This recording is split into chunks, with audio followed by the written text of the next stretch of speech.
എന്നതു കേട്ടു ലോകശ്ലാഘ്യന്മാരായ മുനിശ്രേഷ്ഠന്മാരരു ചെയ്തു. രക്ഷോജാതികളെയും വധിച്ചു ലോകത്രയം രക്ഷിച്ചു സീതാദേവി തന്നോടുകൂടെ ഭവാൻ.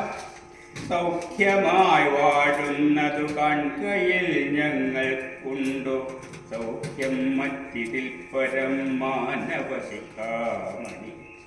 പിന്നെ നീ ദശാസ്യനെ കൊന്നതുകൊണ്ടു ലോകം നന്നു നന്നെന്നു പുകഴ്ത്തുന്നതജ്ഞാനമത്രേ.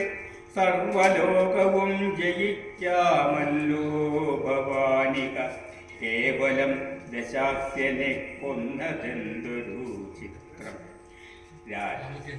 രക്ഷോനായകസുതനാകിയ രാവണിയെ ലക്ഷ്മണൻ കൊല ചെയ്തതൊക്കിലെത്രയും ചിത്രം.